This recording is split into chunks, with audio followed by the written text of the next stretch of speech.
Bueno, buenas noches.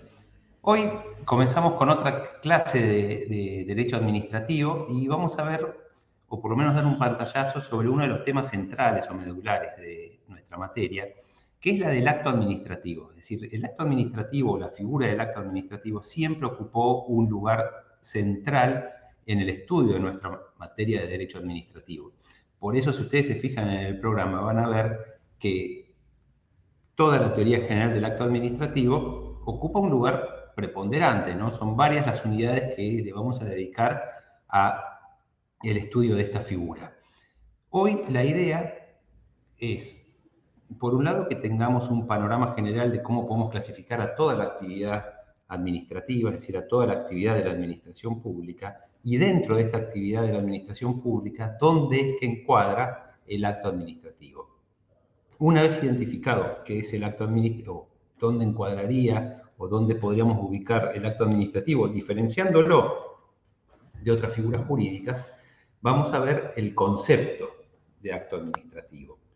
Les voy a dar un concepto, una definición de acto, que luego vamos a ir analizando, vamos a ir desmembrando la definición que les voy a proponer, para ir viendo algunas particularidades que se dan en esta noción que, como recién les mencionaba, es fundamental para el estudio de nuestra materia. Como les dije en otras oportunidades, por favor, cualquier duda que ustedes tengan, cualquier inquietud, cualquier observación o no sé, cualquier cuestionamiento o crítica que tengan a lo que les voy planteando, por favor no duden en abrir el micrófono y plantearlo e intervenir para que en definitiva sea un estudio colectivo entre todos. Sí, María Rafaela.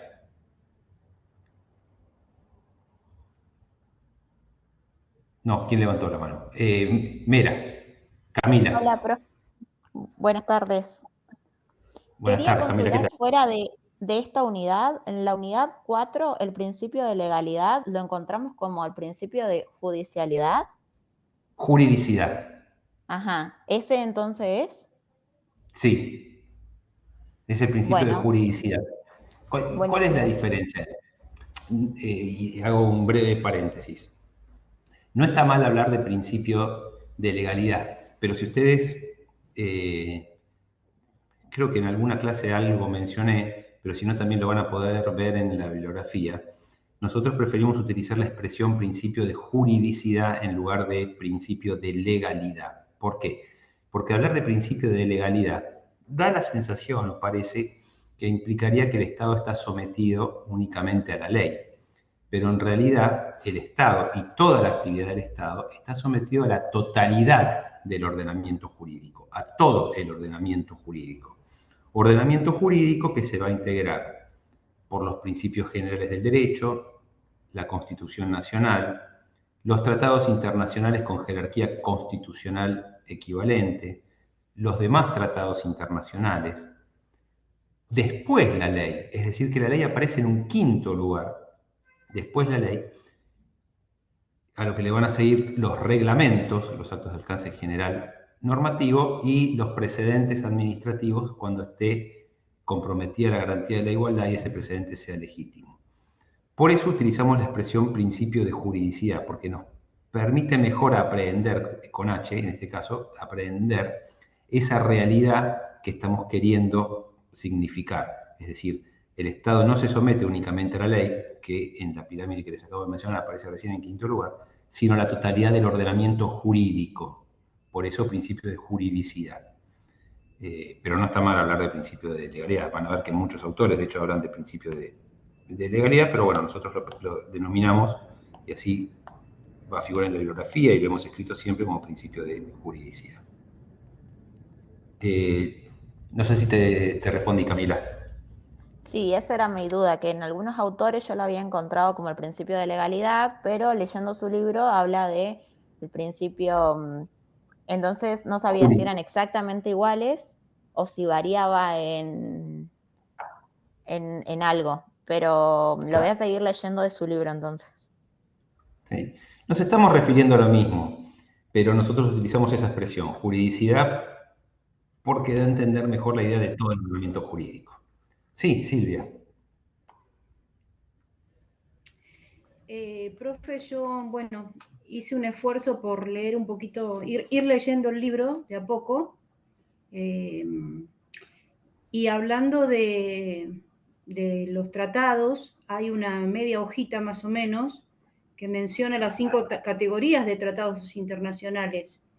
Y ahí, bueno, Sí. obviamente uno va siguiendo la carrera con las distintas materias, entonces nosotros vimos el tema con la pirámide en Derecho Constitucional, Declaraciones y Garantías, con la pirámide kelseniana. Y la verdad que se me hizo un poquito de lío con esas 5 categorías. Quería saber si en algún encuentro nos va a explicar un poquito a su criterio cómo los toma. Yo, por ejemplo, todavía no vi derecho internacional y todo eso, no, pero sí constitucional, entonces no me coincide, me quedé un poco confundida con eso.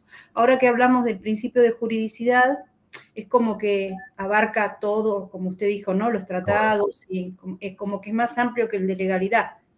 Y bueno, me quedé con esa duda también al leerlo del libro. Creo que fue el Claro. tema de Fuentes, me parece que está en Fuentes, que lo leí. Están, sí, en unidad de fuentes, cuando Ah, hablamos de los tratados. sí, sí, sí. Cuando nos referimos a las 5 categorías, en realidad lo que estamos planteando es los que surgen del artículo 75, inciso 22 y 23 de la Constitución Nacional, ¿no? Concretamente, bueno, del artículo 75. Es una clasificación, porque nosotros tenemos tratados comunes que solo tienen jerarquía superior a las leyes, después vamos a tener tratados internacionales de derechos humanos, luego hay tratados internacionales de derechos humanos que tienen jerarquía constitucional, que son los que se aprobaron de acuerdo con el 75, que figuran en el 75, inciso 22, y los que se aprobaron después de acuerdo con el 75, inciso 22. Y después, en la propia Constitución están los tratados de integración con países latinoamericanos y con otros países que no son latinoamericanos. Cuando hablamos de las 5 categorías, nos estamos refiriendo a los que figuran en la Constitución. Es eso, ni más ni menos. Los distintos tipos que hay, o más tipos, las distintas posibilidades que hay en uno y en otro caso. No sé si le respondí, Silvia. Sí, lo voy a volver a leer con tranquilidad, a ver si lo asimilo y los ubico mentalmente, dónde van. Es una descripción de lo que está en el 75 de la Constitución Sí, sí, Nacional. sí. Remitiéndome a la Constitución, ahí me voy a dar cuenta. Sí. Igual Una que, por ejemplo, sistematización. vimos con los tratados internacionales, me acuerdo que habíamos visto eran tratados internacionales en un mismo pie de igualdad que los concordatos con la Santa Sede. Porque no dejan de ser tratados. Bien, bien. Bueno, Tratados internacionales. déjemelo ver de vuelta a ver si lo entiendo. Bien. Igual, Y en igual en la la... lectura del libro, por ahí había momentos que se me complicaba, pero bueno, hoy tenemos el GPT que salís adelante solito, y sinceramente lo que está en letra chiquita no lo alcancé a leer, profe, porque no, apenas si estoy entendiendo lo que voy leyendo, no Está sé, bien, sigo mi aprendizaje. está bien. Camila. Respecto de esa unidad también habla en un momento de la zona de reserva legal y según lo que pude entender es como que hay ciertas materias en las que solo interviene o le comprende entender al Poder Legislativo y el Poder Ejecutivo no puede hacerlo. ¿Es eso? Es eso. La zona de reserva legal se refiere a un espacio, a una zona en la que únicamente, o la que únicamente podría ser regulada por el Congreso, por el Poder Legislativo. Algunos entienden que hoy la zona de reserva legal está prevista en el 99, inciso tercero, cuando establece que no puede haber reglamentos de necesidad y urgencia en materia penal, tributaria, electoral y del régimen de los partidos políticos. Entonces se dice, bueno, eso solo lo puede hacer el legislador y ni siquiera podría el Poder Ejecutivo por un reglamento de necesidad y urgencia. Otros entienden que quizás no son todas esas materias porque podría haber alguna delegación en materia tributaria. sin que esto viole la Constitución Nacional. Pero la respuesta a la pregunta es sí, se refiere a materias que solo pueden ser reguladas por el Poder Legislativo. Listo, profe. Muchísimas gracias. De nada. ¿Alguna otra consulta?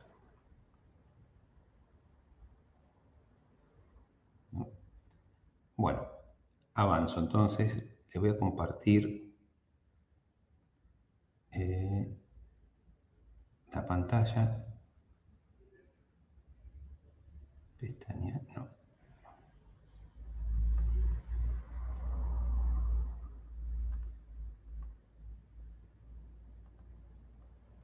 Ahí está.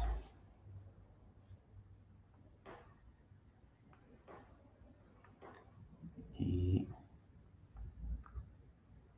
bien. Bueno, ahí pueden ver la tablet que uso como de pizarrón. Sí, Sí, profe. bien. Bueno, entonces les decía, lo que vamos a tratar de hacer hoy es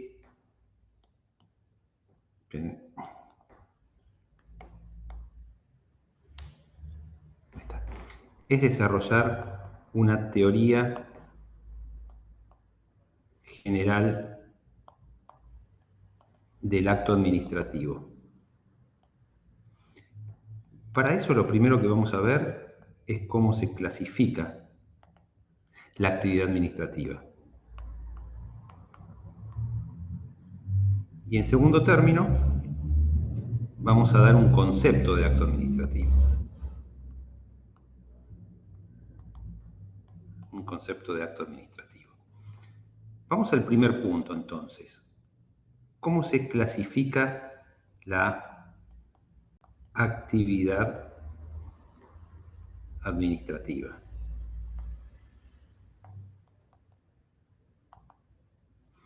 Y dentro de esta clasificación de la actividad administrativa, es decir, de la administración pública en general, fíjense, estoy hablando de actividad administrativa, no de actos administrativos. Aparece una primera distinción que es entre la actividad no productora de efectos jurídicos. La primera es una actividad administrativa no productora de efectos jurídicos, junto con otra actividad, vamos a ponerla acá, que sí es productora de efectos jurídicos.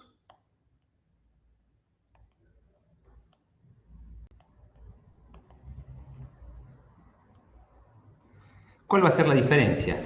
Que la actividad que no produce efectos jurídicos, bueno, como el nombre dice, no tiene consecuencias jurídicas, no incide dentro de la esfera jurídica subjetiva de los particulares. En cambio, aquella otra que sí produce efectos jurídicos va a tener consecuencias dentro del ámbito de la juridicidad y además va a afectar la esfera jurídica subjetiva de los particulares. Obviamente la que a nosotros nos va a interesar es la actividad que produce efectos jurídicos, por sobre la no productora de efectos jurídicos. Pero esta primera distinción nos permite contextualizar lo que después vamos a analizar en profundidad. Y además, porque dentro de esta actividad no productora de efectos jurídicos, aparece una distinción que sí va a ser y va a tener una gran trascendencia cuando nos refiramos específicamente a la actividad que produce efectos jurídicos. ¿Y cuál es? Que dentro de esta actividad no productora de efectos jurídicos aparecen en primer lugar los hechos no productores de efectos jurídicos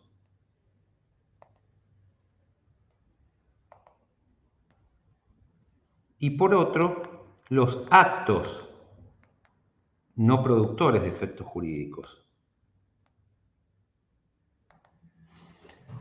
¿Cuál es la diferencia entre el hecho que no produce efectos jurídicos y el acto? Es decir, y aquí está una distinción que empieza a parecer que es importante, ¿no? La distinción entre hecho y acto. En este caso, que no produce efectos jurídicos. Y voy a empezar poniendo ejemplos bastante sencillos, básicos, le diría, y les pido disculpas por esto, pero me parece que nos va a permitir comprender a lo que me estoy refiriendo y luego sí lo vamos a ir complejizando. Entonces, un ejemplo de un hecho no productor de efectos jurídicos puede ser simplemente cuando un funcionario público ingresa en su despacho. Cuando un funcionario, es decir, cuando un órgano administrativo ingresa en su despacho, ahí tenemos una actividad administrativa, porque la está ejecutando un órgano administrativo, pero no tiene ninguna consecuencia dentro del ámbito de la juridicidad. Hay un hecho que no produce efectos jurídicos. Ahora, si este mismo funcionario que ingresó en su despacho levanta su teléfono y cancela una audiencia que tenía con un particular, ahí ya no hay simplemente un hecho no productor de efectos jurídicos, sino que hay un acto que no produce efectos jurídicos. ¿Cuál es la diferencia? Que en el hecho simplemente nos referimos a una materialidad, a un mero actuar, en este caso. El funcionario que ingresó en su despacho, hay pura materialidad, nada más. En cambio, en el ejemplo que les puse, que cuando el funcionario levanta el teléfono y cancela una audiencia, ahí ya existe un proceso intelectual que se exterioriza. Es decir, aparece una exteriorización intelectiva en el acto que estamos viendo que no produce efectos jurídicos. En los dos hay actividad administrativa. En el primero, el hecho que es pura materialidad, y en el segundo, en el acto que supone una exteriorización intelectiva. Y que tienen en común que ninguno tiene consecuencias jurídicas, ninguno produce consecuencias dentro del ámbito de la juridicidad. Y junto con esta actividad no productora de efectos jurídicos, sí aparece la que a nosotros nos interesa, como les dije, que es aquella que sí produce efectos jurídicos. Y acá aparece una distinción fundamental, que es la que distingue entre el hecho administrativo,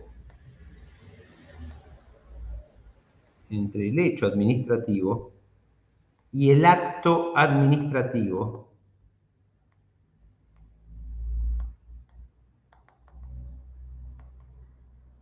en un sentido amplio. Acto administrativo en un sentido amplio. Luego vamos a acotar esta noción de acto administrativo. Pero acá me refiero al acto administrativo en un sentido amplio. ¿Cuál es la diferencia? ¿Qué es el hecho administrativo? Concepto, ¿qué es el hecho administrativo? El hecho administrativo es todo comportamiento material del órgano administrativo o acontecimiento de la naturaleza que produce la adquisición, modificación, transferencia o extinción de una relación jurídica. Es decir, es todo comportamiento material del órgano administrativo o un acontecimiento de la naturaleza que va a producir efectos jurídicos, es decir, que produce la adquisición, modificación, transferencia o extinción de una relación jurídica. Dentro del concepto que les acabo de dar, ¿qué clases de hechos advierten? ¿O qué clases de hechos administrativos? ¿O qué clasificación de los hechos administrativos advierten?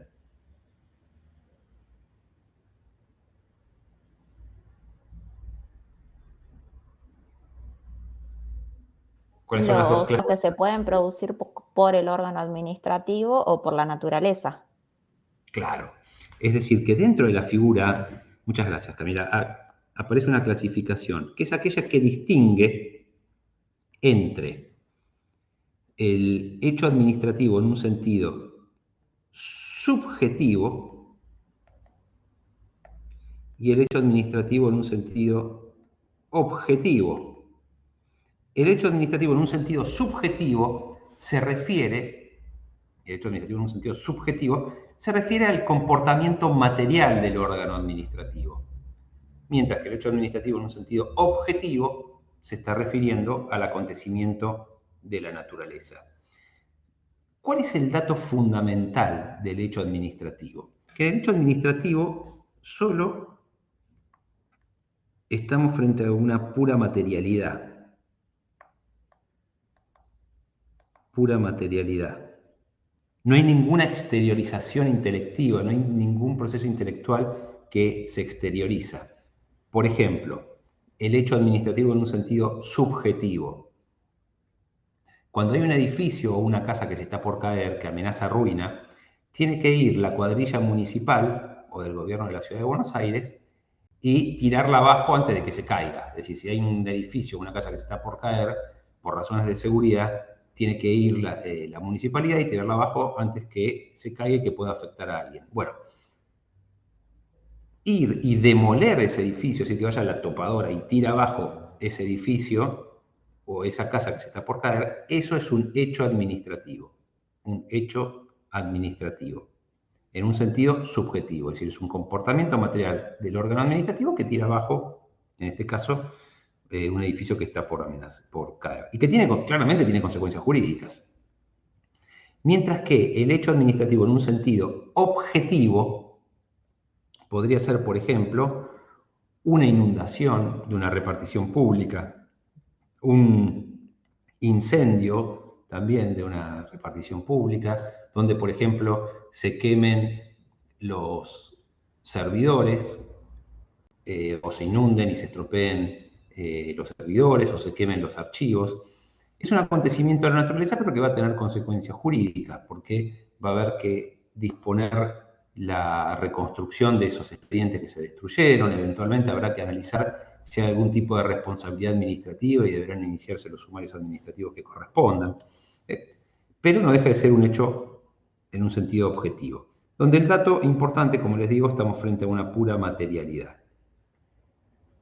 Y junto con los hechos administrativos, aparece la figura del acto administrativo en un sentido amplio. En sentido amplio, voy a anotar.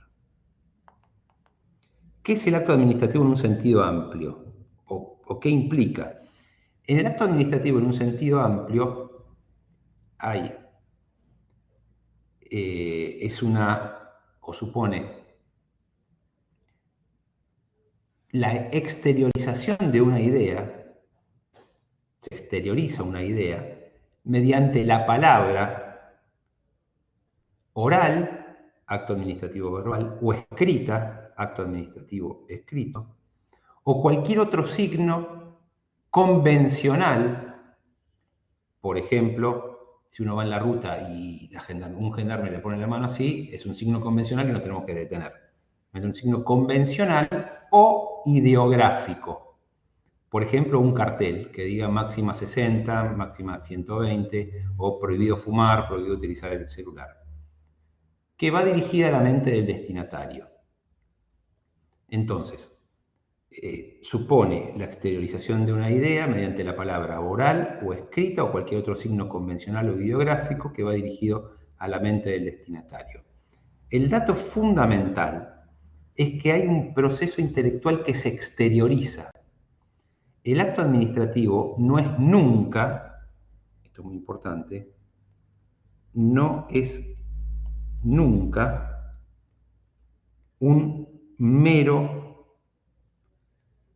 comportamiento. No es nunca un mero comportamiento material. Ni siquiera en los casos en que podamos inferir la voluntad del órgano administrativo de ese comportamiento material. Entonces, reitero, no es nunca un mero comportamiento material, ni siquiera en aquellos casos en los que podamos inferir la voluntad del órgano administrativo de ese comportamiento material. Entonces, siguiendo con el ejemplo que les daba antes de que la municipalidad vaya y tira abajo un edificio que está amenazando ruina.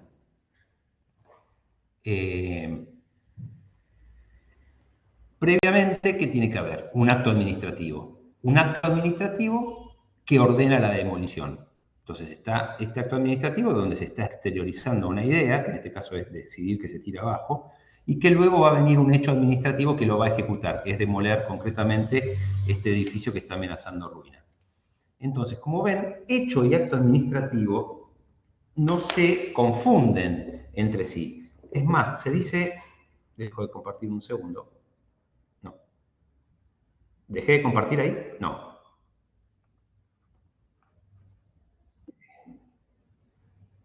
Claro, exactamente. Verónica, se pueden complementar. No en todos los casos, pero sí en varios. Quiero dejar de compartir.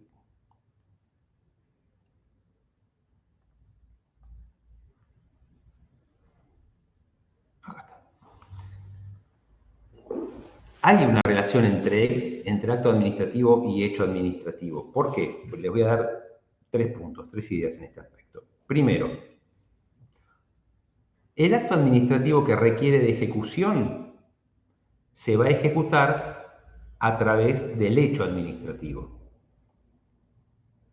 Pero no a todo acto administrativo le va a corresponder un hecho administrativo. No a todo acto administrativo le va a corresponder un hecho administrativo. En el ejemplo que les di de tirar abajo un inmueble, ahí sí se dicta el acto administrativo que requiere de ejecución. ¿Cómo se va a ejecutar? A través de un hecho. O, por ejemplo, si hay un auto mal estacionado y lo quieren remover, bueno, va a haber un acto administrativo que imponga la multa y que va a disponer que se remueva ese auto. Entonces está el acto administrativo y luego que vaya la grúa y que se lleve ese auto es el hecho administrativo. Ahora, no todos los actos administrativos requieren de ejecución. A ver que una partida de nacimiento es un acto administrativo, pero ahí no se requiere ninguna ejecución.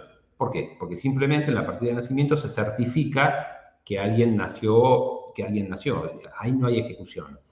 O una partida de defunción, tampoco hay un hecho administrativo. Simplemente se certifica que una persona falleció.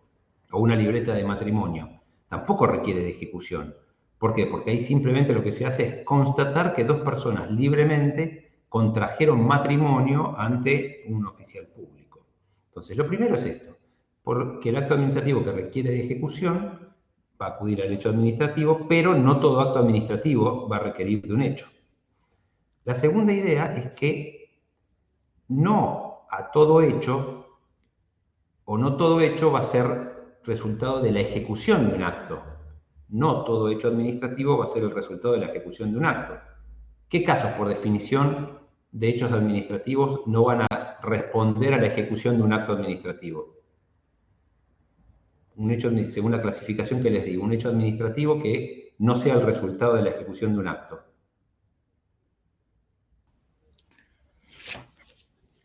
Un hecho producto de la naturaleza, profesor, por ejemplo, inundación, qué sé yo, tormentas y demás.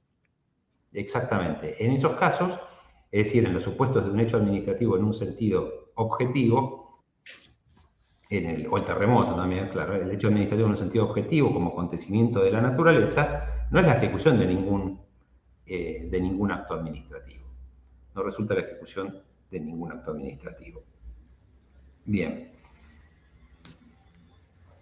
Esta es la distinción fundamental entre hecho y acto administrativo, que no hay que confundir con otra figura que vamos a estudiar en otra unidad, y ahora voy a volver a compartir,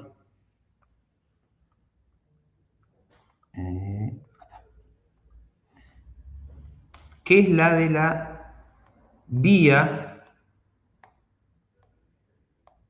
de hecho administrativa, la vía de hecho administrativa. ¿Por qué? ¿Qué es la vía de hecho administrativa? La vía de hecho administrativa, les doy el concepto, es todo comportamiento material del órgano administrativo, y hasta acá ¿con qué coincide? Cuando digo que es todo comportamiento material del órgano administrativo. Con el hecho administrativo. Claro. Pero, y acá viene la diferencia, que es gravemente ilegítimo y afecta garantías constitucionales. Eso es la vía de hecho administrativa. Es decir, lo que caracteriza la vía de hecho administrativa es que hay un comportamiento del órgano que carece de todo sustento legal. Carece o no tiene ningún título jurídico que habilite la actuación. No tiene ningún acto administrativo o no responde a ningún acto administrativo, sea el acto administrativo válido o sea el acto administrativo inválido, es decir, sea nulo o sea válido. En la vía de hecho administrativo lo que hay es eso, simplemente un mero comportamiento material que es gravemente ilegítimo y afecta a garantías constitucionales. Es cuando la administración pública actúa desprovista de todo sustento jurídico, de todo título habilitante, de todo, fuera de cualquier acto que pueda habilitar esa actuación. Entonces, por ejemplo, volviendo al caso del edificio que amenaza ruina y que se va a tirar abajo. Si la municipalidad va a tirar abajo el edificio, ¿qué les dije que tenía que haber antes? Un acto administrativo, profe.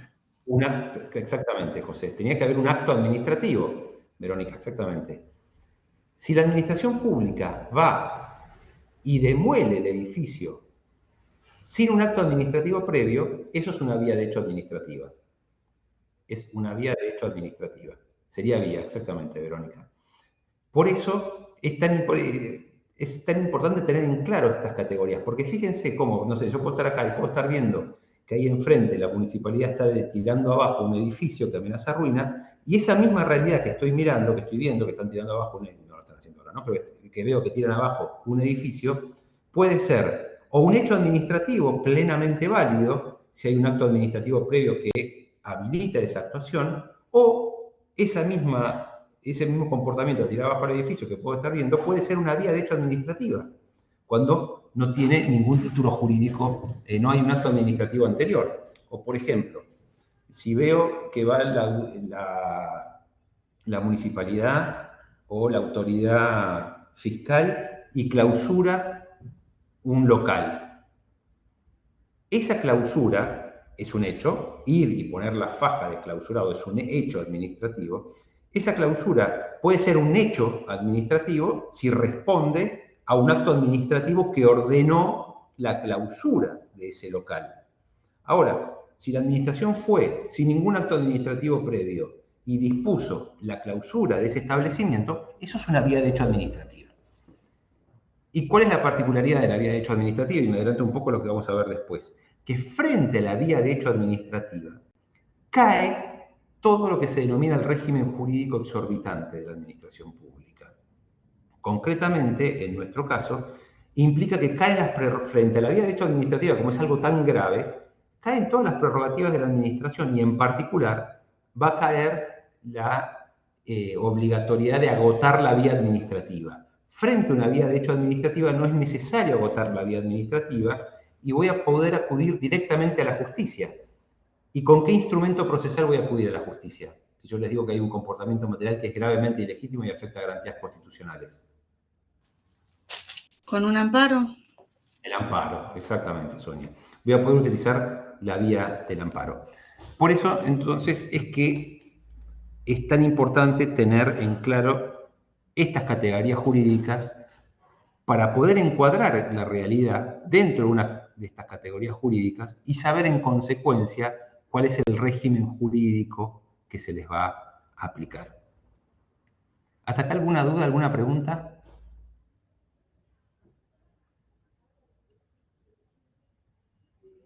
¿Estoy siendo más o menos claro? Bueno. Profe, una consulta. Entonces, la vía de hecho administrativo se da en una circunstancia especial, digamos. Se da cuando la administración actúa materialmente de una manera gravemente ilegítima, afectando garantías constitucionales, sin ningún título jurídico que la justifique. Actúa de hecho. Bien. De hecho, sin sustento. Ahora, si la persona afectada considera que vulneraron los derechos y demás, puede recurrir con un amparo. Sí. Eso es lo que dijimos recién. Sí, frente a una vía de hecho procede la figura del amparo. Perfecto. Constitucional, sí. Bien. Gracias, profe. Dicho esto, no, por favor. Dicho esto, vamos a empezar a tratar en concreto el acto administrativo. Pero antes me voy a referir a a un tema, que es que tenemos que ver cuál es la función de la teoría general del acto administrativo. Porque como les decía al principio, nosotros queremos desarrollar una teoría general del acto administrativo. Bueno, la teoría general del acto administrativo tiene que satisfacer una doble finalidad. Es decir, que independientemente de la teoría general del acto administrativo que ustedes sigan, esto es, ya sea que adhieran a la teoría general del acto administrativo que les voy a proponer, o sigan cualquier otra teoría general del acto administrativo, esa teoría necesariamente va a tener que satisfacer una doble finalidad.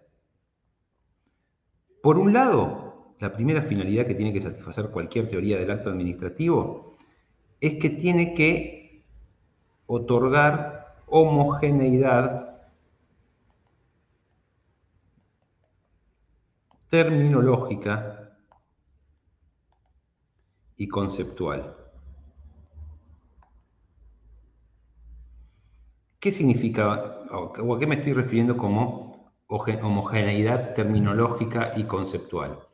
Significa que la teoría general del acto administrativo nos tiene que permitir nuclear en un único concepto, permitir nuclear en un mismo concepto, todas aquellas realidades sometidas a un mismo régimen jurídico. Es decir, nuclear en un mismo concepto todas aquellas realidades sometidas a un mismo régimen jurídico. ¿Qué significa? Que yo tengo que dar una definición de acto administrativo en la cual solo encuadre todo aquello que tenga el mismo régimen jurídico. Dicho de otra manera, lo que no tiene que pasar es que denomine acto administrativo a realidades jurídicas que son distintas. Y que van a ser distintas porque tienen regímenes jurídicos distintos. No puedo llamar de la misma manera a cosas distintas. ¿Por qué? Porque esto confunde y no es adecuado desde el punto de vista científico o metodológico. Llamar de la misma manera cosas que son distintas, no, como recién les mencionaba, confunde y no es adecuado desde una perspectiva científica o metodológica. Y esto va a ocurrir, es decir, voy a llamar de la misma manera cosas que son distintas cuando tienen regímenes jurídicos distintos. Por eso es esta idea que les mencionaba, que hay que nuclear en un único concepto todas aquellas realidades sometidas a un mismo régimen jurídico. Esta es la primera función de la teoría general del acto administrativo. Y la segunda función es la de tutela. Es la de tutela. ¿Qué quiero decir cuando es de tutela? Significa que la teoría general del acto administrativo tiene que servir como un instrumento teórico de protección o de tutela, instrumento teórico de protección o de tutela, tanto de los derechos de los particulares como del interés público. Es decir, tenemos que desarrollar una teoría que nos sirva como un instrumento teórico, como una construcción teórica, para proteger a los derechos de los particulares, por un lado, y por el otro, al interés público, ¿no? Siempre teniendo en cuenta esta doble visión, que en el derecho administrativo, como vimos en la primera unidad, tenemos que tratar de lograr este equilibrio entre el poder del Estado y las prerrogativas de los particulares, entre el poder y la libertad. Por eso, y esto se tiene que dar en todas las instituciones, en el caso del acto administrativo también tenemos que, o la teoría del acto nos tiene que servir para proteger los derechos de los particulares o el interés público. Y el interés público. ¿Por qué los derechos de los particulares? Porque si yo puedo desarrollar una adecuada teoría del acto administrativo, voy a poder saber, desde el punto de vista del particular, cuál es el régimen jurídico de ese acto. Entonces voy a poder saber si ese acto es válido o, por el contrario, si tiene algún tipo de vicios. Y en su caso, voy a poder saber cuál es el régimen jurídico que se le aplica para la impugnación, es decir, cómo se impugna ese acto administrativo, etc. Es decir, me sirve una teoría del acto para saber cuáles son los requisitos que tiene que cumplir un acto administrativo, cómo se va a impugnar en caso de que esos requisitos no se cumplan, etc. Y también es útil al interés público, porque no le es indiferente a la administración pública cómo se dicta un acto administrativo, qué requisitos tiene que cumplir, eventualmente cómo lo puede impugnar el particular, cuáles son los caracteres que tiene, etc. Entonces, teniendo en cuenta estas funciones de la teoría general del acto administrativo, es que la vamos a desarrollar y entonces, en primer lugar, vamos a dar un concepto de acto administrativo. Un concepto de acto administrativo. Y vamos a decir, y les voy a dar la definición, que luego vamos a ir explicando de manera breve a qué me estoy refiriendo, y les doy el concepto, que el acto administrativo es toda declaración, esta definición es fundamental, es toda declaración emitida por un órgano del Estado o un ente no estatal, es toda declaración emitida por un órgano del Estado o un ente no estatal, en ejercicio de función administrativa, bajo un régimen jurídico exorbitante, que produce efectos jurídicos directos e individuales respecto de terceros. Que produce efectos jurídicos directos e individuales respecto de terceros. Entonces, reitero, el acto administrativo es toda declaración emitida por un órgano del Estado o un ente no estatal en ejercicio de función administrativa bajo un régimen jurídico exorbitante que produce efectos jurídicos directos e individuales respecto de terceros. ¿Qué significa esta definición que les acabo de mencionar? Y vuelvo a compartir. Implica,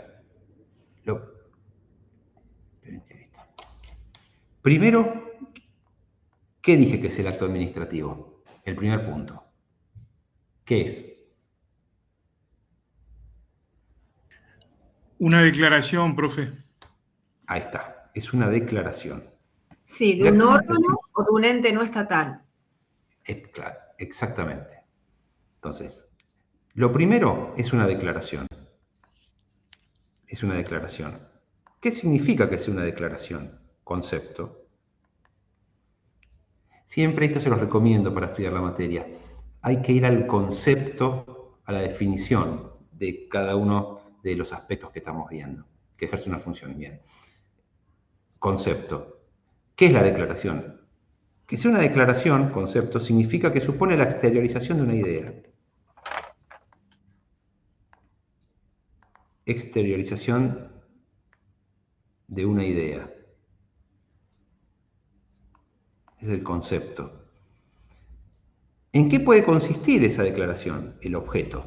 ¿Cuál es el objeto de esa declaración? La declaración puede consistir en tres cosas, es decir, el acto administrativo como declaración puede consistir exactamente, Silvia, puede consistir, por un lado, primera opción, primera posibilidad, en un juicio de valor. Ejemplo, la licencia para conducir, el registro para conducir.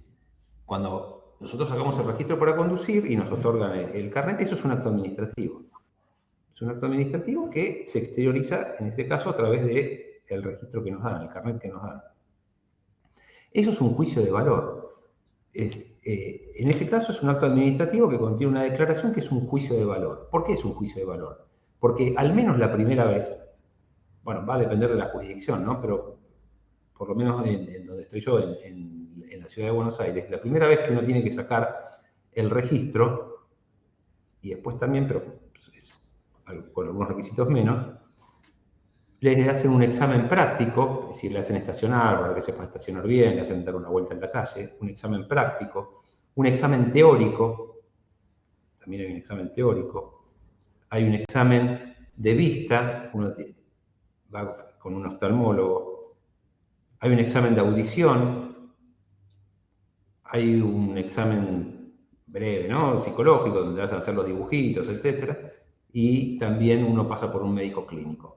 Con todo esto, la administración pública emite un juicio de valor y dice, esta persona está en condiciones de manejar un vehículo automotor. Es decir, una vez que ya le hizo el examen práctico, el examen teórico, el examen de visión, de audición y el test psicológico y pasó también por un médico, se emite un juicio de valor y dice, bueno, esta persona puede o está en condiciones de manejar un vehículo automotor.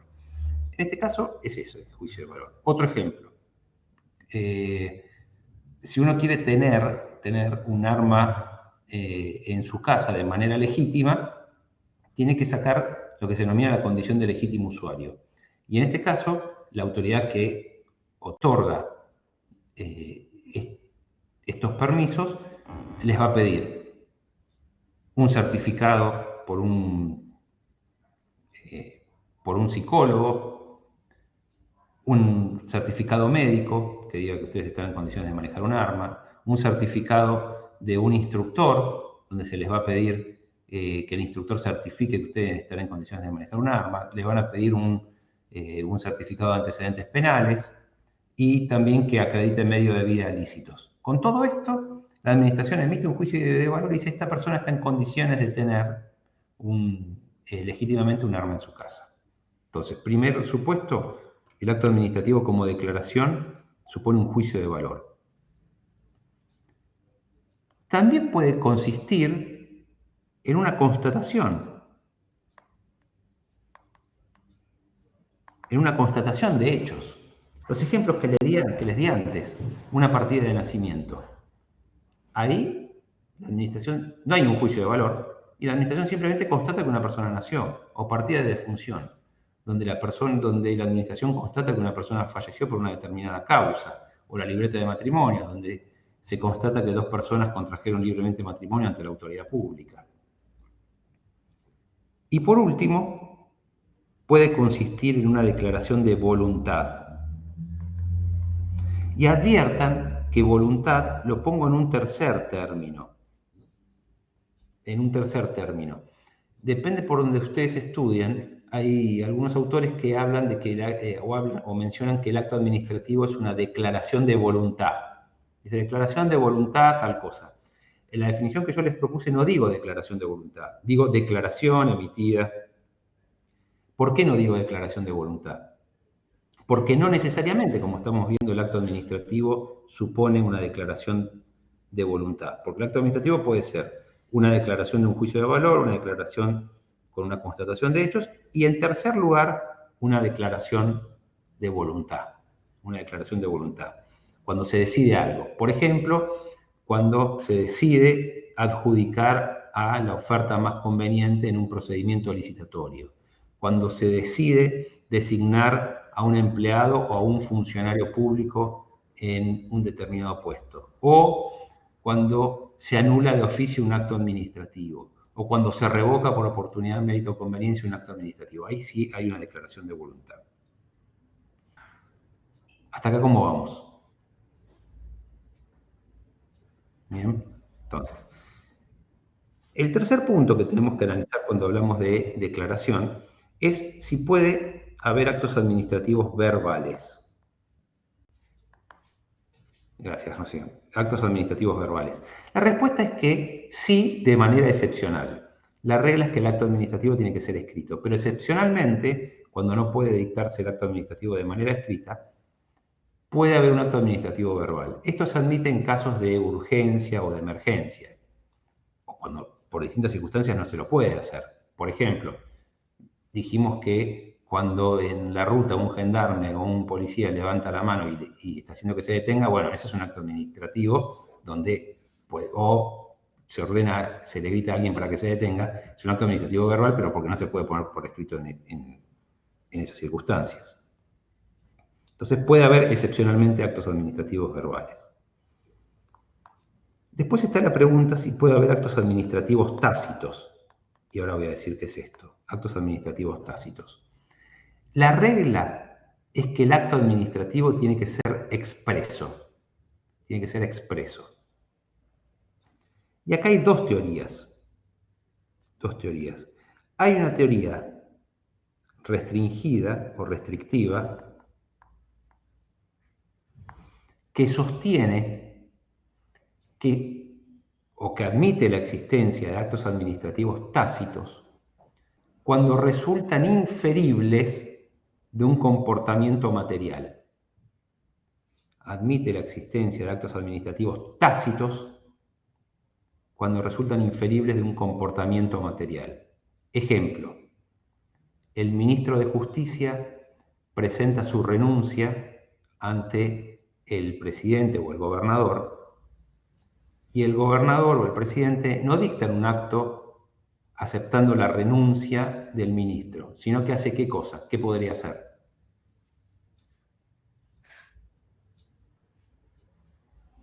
Dictar un acto ¿qué? ¿Nombra a alguien en su reemplazo? Claro. Es decir, cuando nombra a otro. Entonces, si un ministro renuncia y el presidente o el gobernador no dicta un acto donde diga acéptase la renuncia del ministro, pero nombra a otro, ¿ahí qué hay? Hay un acto administrativo expreso, la designación de un ministro, que tácitamente supone la aceptación de la renuncia del ministro saliente, porque no puede haber dos ministros de justicia. Entonces, en ese caso hay un acto administrativo expreso de designación de alguien y un acto administrativo tácito, aceptación de la renuncia. Y hay otra teoría, que es una teoría más amplia, que dice que puede haber actos administrativos tácitos cuando son inferibles de un comportamiento material,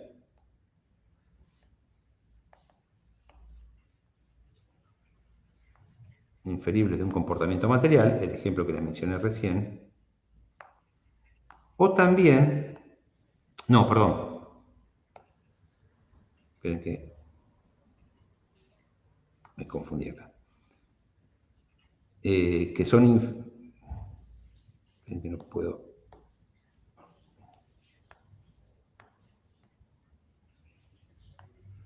estaba acá. El primer supuesto es cuando es inferible de un acto expreso, que es el que vimos recién, y el segundo, cuando es inferible de un comportamiento material.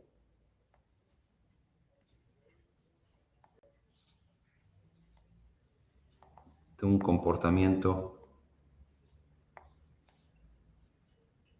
comportamiento material. Inferible de un acto expreso o inferible de un comportamiento material. ¿Qué sostiene esta teoría dice que en algunos casos, a partir de un comportamiento material, podemos inferir, si podemos inferir la voluntad del órgano administrativo, habría un acto administrativo tácito.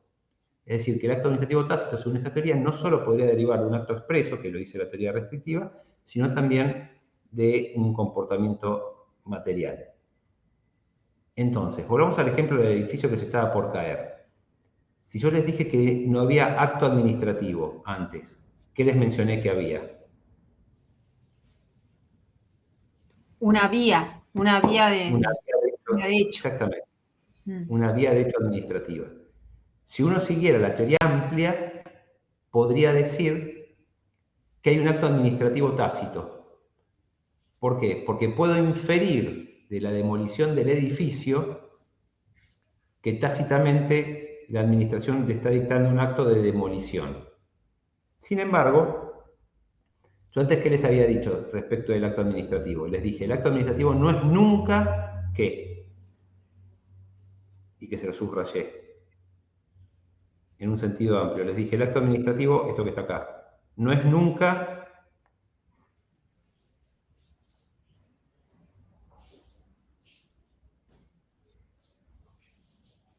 un mero comportamiento material. Claro. Tiene que ser No una declaración. Exactamente, les dije, no es nunca un mero comportamiento material, y les agregué, ni siquiera, aunque pueda inferir de ese comportamiento la voluntad del órgano administrativo. Yo les dije, no es nunca un mero comportamiento material, ni siquiera aunque pueda inferir de ese comportamiento material la voluntad del órgano administrativo. Es decir, que en lo personal estoy en contra de esta teoría, o de la teoría amplia. Para mí hay que aplicar la teoría restrictiva y decir, solo puede haber un acto administrativo tácito si se infiere un expreso, no de un comportamiento material. ¿Por qué? Porque tengo en cuenta la finalidad de la teoría general del acto administrativo, en este caso, de servir como tutela de los derechos de los particulares.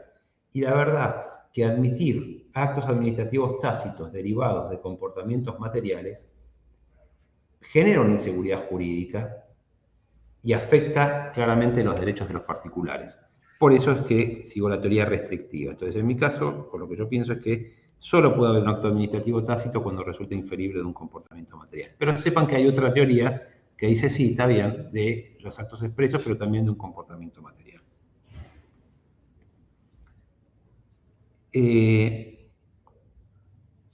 Entonces, lo primero, ¿hasta acá me voy explicando?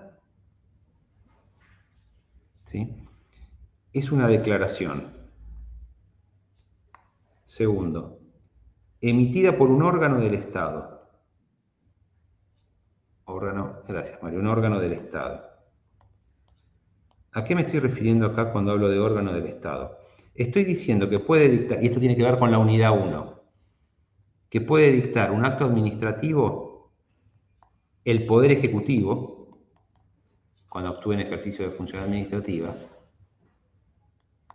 el Poder Legislativo, cuando actúe en ejercicio de función administrativa, por ejemplo, cuando en el Congreso se designa un empleado, es un acto administrativo, o cuando el Congreso firma un contrato de obra pública para refaccionar la fachada, o se firma un contrato para limpiar las instalaciones, es un acto administrativo, o se firma un contrato para comprar café, lo que fuera, son actos administrativos dictados por el Poder Legislativo, o se sanciona un empleado. Poder Ejecutivo, Poder Legislativo y también el Poder Judicial. Va a poder dictar actos administrativos cuando actúen en ejercicio de función administrativa. Por ejemplo, cuando la Corte Suprema sanciona a un empleado, nombra a un empleado, firma un contrato de limpieza del Palacio de Tribunales, o de refacción de obra pública, o de suministro de resma de papel, son actos administrativos. Y también los órganos extrapoder. Los órganos extrapoder, como el Ministerio Público. Va a dictar actos administrativos. Exactamente, Verónica. Las acordadas de la Corte son actos administrativos de alcance general. Son reglamentos administrativos, las acordadas de la Corte. Son reglamentos administrativos. Entonces, emitidas por un órgano del Estado o, les dije, un ente no estatal. Un ente no estatal. Y dentro de ente no estatal, bueno, el PAMI sí es un ente público no estatal. Dentro de ente no estatal incluimos a los entes públicos no estatales, entes públicos no estatales, y a ciertos entes privados, en algunos supuestos. Es decir, que cuando nos estamos refiriendo... Colegio de Abogados, exactamente, Verónica. Exactamente. Dentro de entes públicos no estatales, es decir, cuando estoy diciendo que el acto administrativo es una declaración emitida por un órgano del Estado o un ente no estatal, cuando hablo de ente no estatal, digo que puede ser un ente público no estatal o un ente privado. Ente público no estatal. Esto está en una unidad específica, ¿no? Pero ¿qué sería un ente público no estatal? Se trata, y dejo de compartir, en este caso, se trata de entes que van a ser públicos o se consideran públicos por la función que van a desarrollar, por la actividad que van a desarrollar, porque actúan en ejercicio de una delegación del Estado, pero no son estatales, no integran el organigrama o la estructura estatal. Son entes públicos por la finalidad y la actividad en ejercicio de una delegación del Estado que van a estar ejerciendo, por eso son públicos, pero no son estatales porque no integran el organigrama, la estructura del Estado. Por eso sus integrantes no son funcionarios públicos. Ejemplo que ponía recién Verónica, el Colegio Público de Abogados.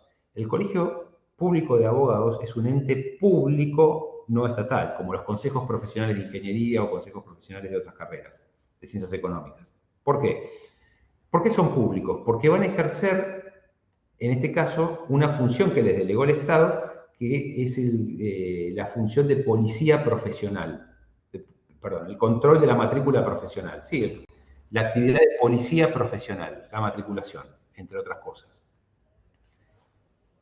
Esa actividad en realidad la tendría que realizar el Estado.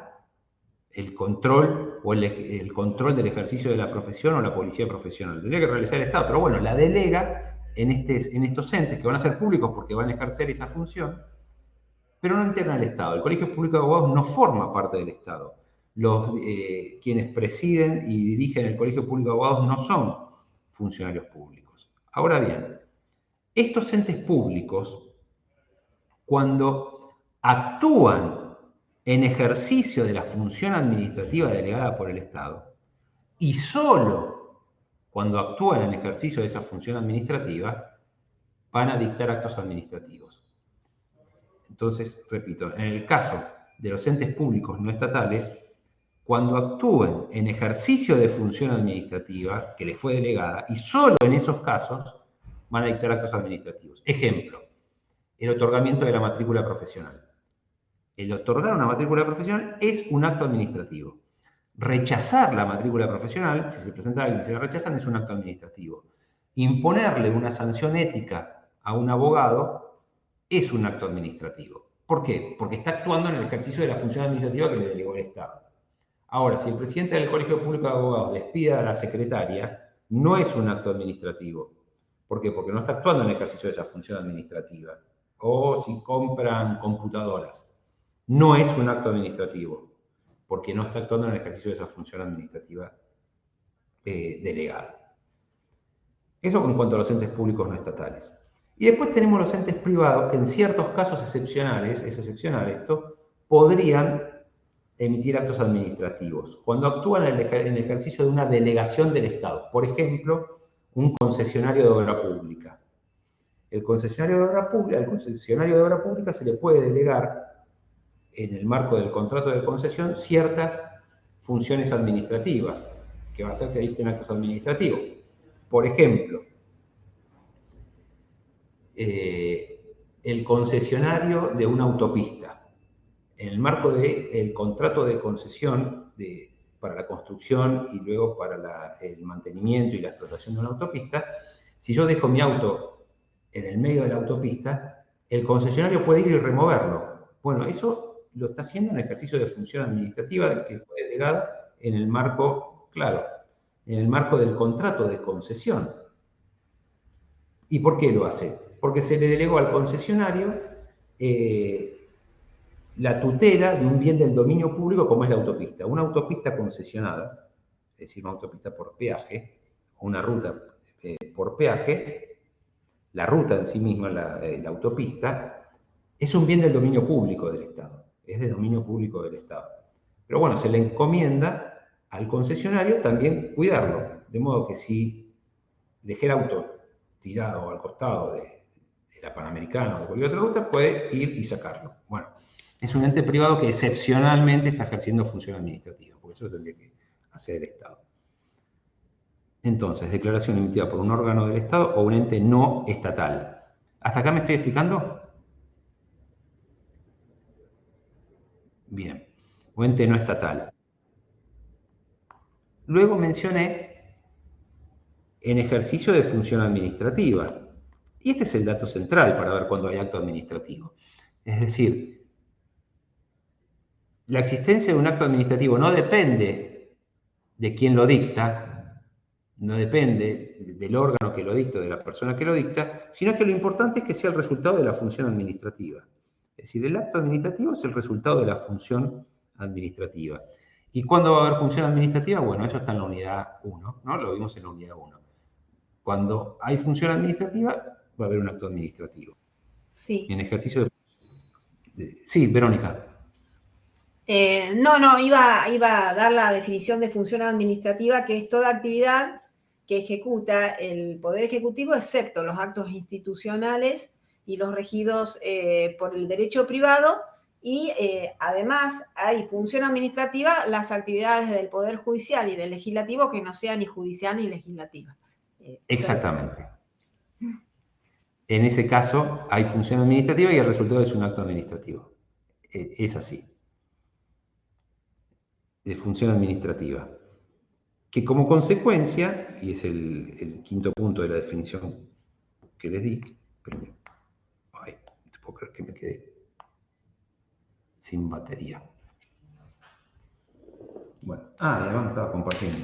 Bueno, como consecuencia, el quinto punto es que está sometido a un régimen jurídico exorbitante, que era lo que veíamos en la primera unidad.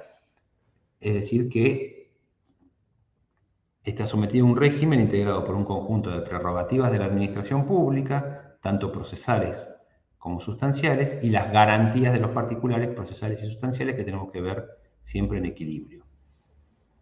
Entonces, declaración emitida por un órgano del Estado o un ente no estatal que actúa en ejercicio de función administrativa y que por ende está sometida a un régimen jurídico exorbitante, que produce efectos jurídicos, era el siguiente punto de la definición, efectos jurídicos que tienen que ser, primero, directos. ¿Qué quiere decir efectos jurídicos directos? Que para que sea acto administrativo tiene que producir efectos jurídicos per se, por sí mismo. Independientemente de cualquier otro acto. Entonces, por ejemplo, un dictamen jurídico, bueno, acá en la Procuración del Tesoro emitimos dictámenes jurídicos, ¿no? Al Poder Ejecutivo y a los ministros. Les damos opiniones jurídicas. Un dictamen jurídico, cuando yo firmo un dictamen jurídico, no es un acto administrativo. ¿Por qué? Porque no produce efectos jurídicos directos. En todo caso, el que va a producir efectos jurídicos es el acto administrativo que sigue el dictamen, la opinión jurídica, o se aparta de la opinión jurídica. El dictamen jurídico se denomina, o entra en la categoría de un acto interorgánico de consulta. Un acto interorgánico de consulta, no es un acto administrativo. No produce efectos jurídicos per se, por sí mismos. No produce efectos jurídicos per se o por sí mismos. Entonces tiene que producir efectos jurídicos directos.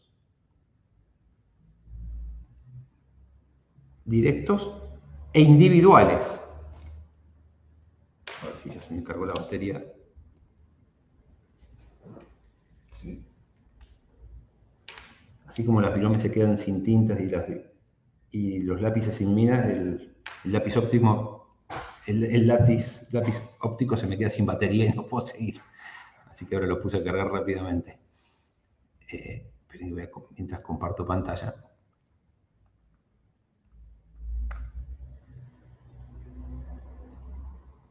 Y ahí está.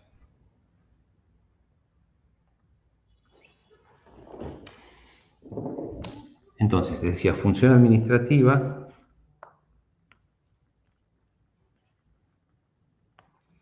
bajo un régimen jurídico exorbitante que produce efectos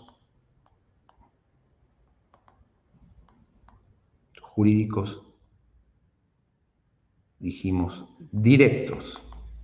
Efectos jurídicos directos, lo que les mencionaba recién, e individuales. Efectos jurídicos directos e individuales. ¿Qué significa efectos jurídicos individuales? Que produce efectos jurídicos particulares. Con lo cual estoy dejando de lado a los generales.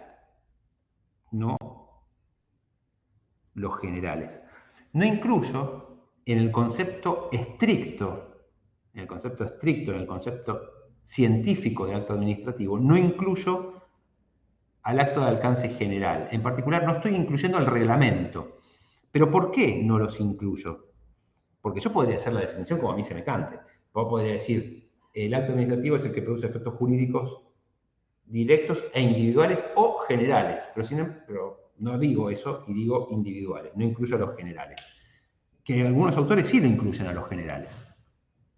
¿Por qué? Y acá me remito otra vez a las funciones de la teoría, vamos por arriba, a las funciones de la teoría del acto administrativo, que dijimos que tiene que buscar homogeneidad terminológica y conceptual. habíamos dicho que según la teoría del acto administrativo, o la teoría general del acto administrativo, tenía que buscar homogeneidad terminológica y conceptual. Esto es, que teníamos que nuclear en un mismo concepto todo aquello que esté sometido a un mismo régimen jurídico. ¿Y qué es lo que pasa? Y vuelvo para acá abajo. Que los actos generales no tienen el mismo régimen jurídico, que el acto de alcance particular, individual. El acto de alcance individual es el que produce efectos particulares. Por ejemplo, designación de una persona, anulación de un contrato, revocación de un acto administrativo, adjudicación en un procedimiento licitatorio, produce efectos jurídicos particulares. Dejo de lado a los actos generales, en particular a los reglamentos. ¿Por qué? Porque tiene un régimen jurídico distinto, que ahora voy a poner los títulos nada más porque lo vamos a ir viendo a lo largo de la materia. ¿Cuál es la diferencia de régimen jurídico? ¿Por qué son diferentes? Uno, tiene un régimen de publicidad distinto. El acto administrativo particular, para darle publicidad, se notifica. El acto de alcance general se publica. El acto particular te lo notifican. El acto general se publica en el boletín oficial de publicidad. Segundo, tiene un régimen jurídico distinto de impugnación. Esto lo vamos a ver en las últimas bolillas, ¿no? No se impugna de la misma manera el acto administrativo, que se lo hace a través de un recurso, que el acto de alcance general, que se utiliza otra vía, que puede ser la vía directa, reclamo impropio, o indirecta, recurso. El régimen de estabilidad es distinto. El acto particular, nulo de nulidad absoluta, puede adquirir estabilidad, lo vamos a ver más adelante, puede adquirir estabilidad, es decir, que no puede anularse en sede administrativa. En ciertos casos, el acto administrativo particular, nulo de nulidad absoluta, no puede anularse en sede administrativa. En cambio, el reglamento no tiene estabilidad, se lo puede anular en cualquier momento. El reglamento nunca adquiere estabilidad, es decir, puede anularse de oficio en cualquier momento en sede administrativa. El régimen de formación del acto, o el procedimiento de formación, es distinto. En algunos casos el reglamento requiere la intervención o requiere la celebración de una consulta pública o de una audiencia pública. En quinto lugar, es distinto se aplica algo que se llama el principio de inderogabilidad, que esto lo vemos en la unidad 3, creo, que ahora no lo voy a explicar porque va a ser más largo. Inderogabilidad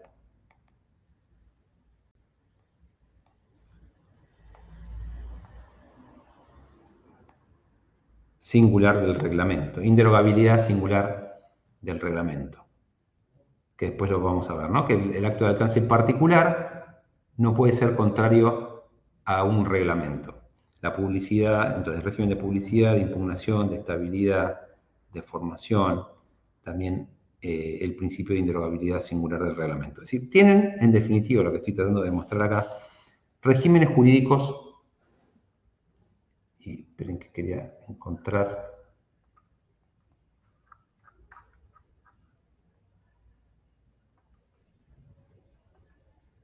Un segundo,